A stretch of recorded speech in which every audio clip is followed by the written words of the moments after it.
আসলে আমি আসাম ইউনিভার্সিটির assistant professor doctor Ganesh Nandi.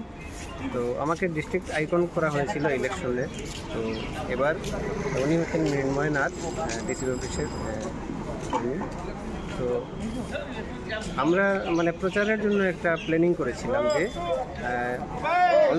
Already district administration বিভিন্ন ব্যবস্থা নিয়েছে, স্ট্রিট ড্রামা হচ্ছে, তারপরে সব জায়গাতে প্রচার চলছে, কিন্তু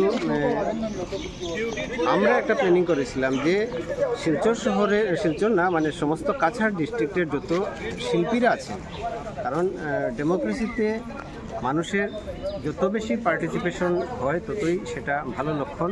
তো সেই জায়গা থেকে আমরা ভাবলাম যে শিলচর তথা কাছাড় ডিস্ট্রিক্টের সর্বস্তরের শিল্পীদের এখানে সমাবেশ করব এবং তাদেরকে দিয়ে জনসচেতনতা সৃষ্টির বার্তা আমরা পৌঁছে দেবো সব দিকে। সেই জায়গা থেকে আমরা একটা আলপনা কম্পিটিশন রেখেছি, সঙ্গে স্লোগান থাকবে, হয়তো বিভিন্ন ধরনের যেটা জনসচেতনতামূলক, যেমন 26শে এপ্রিল ভোট দিন বা ভোট আপনার গণতান্ত্রিক অধিকার, এই ধরনের স্লোগানগুলো থাকবে এবং শিল্পীরা তাদের মনের সুখে এবং তাদের যে দক্ষতার সঙ্গে সাজিয়ে তুলবেন এই রাস্তা। ডিসি অফিসের রাস্তাটাকে আমরা বেছে নিয়েছি।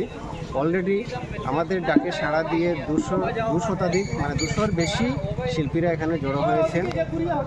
সকাল 6টা থেকে শুরু হয়েছে আমাদের, যদিও বৃষ্টি কিছুটা সমস্যা করছে, তারপরে ওরা ধৈর্যের সঙ্গে কাজ করে যাচ্ছে।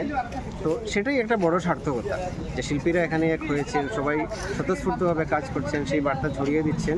এখন আলপনা কতটা সুন্দর হবে, বৃষ্টি কতটা অসুবিধা করবে সেটা বড় কথা, কিন্তু সবাই যে স্বতঃস্ফূর্তভাবে এগিয়ে এসে এখানে প্রায় 300-র মতো মানুষ প্রেজেন্ট আছে এবং এই বার্তাটা যেটা ছড়িয়ে যাচ্ছে সেটাই সার্থকতা। আর আমরা শিল্পী মহলকে নিয়েই কাজটা করছি, সেটাই হচ্ছে আমাদের উদ্যোগ ছিল। প্রায় 150 মিটারের মতো জায়গা আমরা বেছে নিয়েছি। তো অলরেডি প্রায় 30টা গ্রুপ হয়ে গেছে। 30টা গ্রুপকে আমরা 20 ফুট করে জায়গা ছেড়ে দিয়েছি।